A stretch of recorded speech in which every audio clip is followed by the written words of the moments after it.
The Pentateuch, five first books of the Bible. You have Genesis, Exodus, Leviticus, Numbers, and Deuteronomy. Now let me tell you how it was put together into one series, one whole purpose. Now there's one purpose for all of these 5 books. I'm going to make it really easy for you to get the big picture. It's really important to get to see the overall structure. What is the purpose of the Gospel of Luke? What's the purpose of Leviticus? What is the purpose of the Pentateuch? It's really important to have the overall view. Otherwise, what you're doing is you're just reading one story after the other, and it doesn't really make a lot of sense. So the easiest way to understand the Pentateuch is presence of God. It's about presence, being in the presence of God. So what happens when you're in the presence of God? Well, you get to see God. You get to see God in His works. And what happens when you see God is you go, oh, look at the beautiful sunset. Oh, look at the garden. Oh, and we wonder, we awe. We have this great awe. We open our mouth, we express praise, and that's what prayer is. Prayer is an expression that I just saw God, and I'm very happy about it. So that is the Pentateuch is all about the presence of God, being in the presence of God.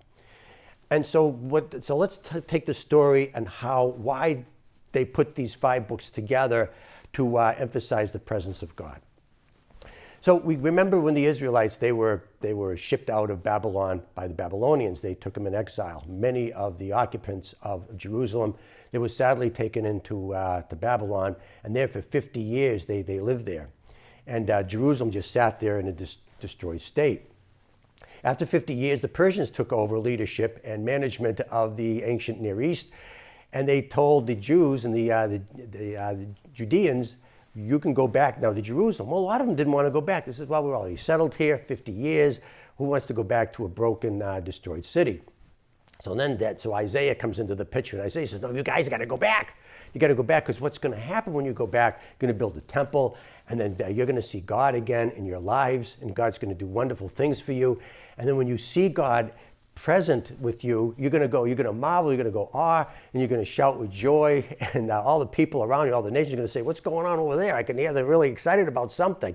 And they see all the good things that God is doing for the Judeans, and then all the nations are going to gather now to Jerusalem. That's the plan. It's a terrific plan. It's a great plan. So they got convinced, so they went back to Jerusalem, and they rebuilt the city, they rebuilt the temple, and where's God? The presence of God wasn't really in the temple. Things they had pesky neighbors, you had droughts, things weren't going very well at all. And people got discouraged. They became indifferent, they just tended to their own lives, and they forgot to really marvel and be in the presence of God again. So what happened is that back in Babylon, there was still some Jewish leaders there. So the Persians sent Ezra and Nehemiah and Zerubbabel. I call them Team Ezra. Team Ezra arrived at the scene in Jerusalem to try to get the people to be excited about being in the presence of God once again that was lost. And so how are you going to do this? How are you going to have this spiritual renewal program for the people so that they can get excited to be back in the presence of God again? And so that this plan will work, so that all the nations will see God through God's greatness through the Israelites, and then God is a whole the world again. So so Ezra, Nehemiah, and the team put together the Pentateuch for this purpose. The purpose of the Pentateuch is when you read through it, you get excited. You want to be with God's presence. You see what happens when God is with you, when God is in your presence. And so at the end of the Pentateuch, remember, they're standing right at the river Jordan, ready to enter into the promised land. Well, the promised land represents finally living not in a death zone in the desert, but you're living in a beautiful garden with God once again. And then that's to be in the presence of God, so all the nations there will look at God and say, "Wow, I want to be a part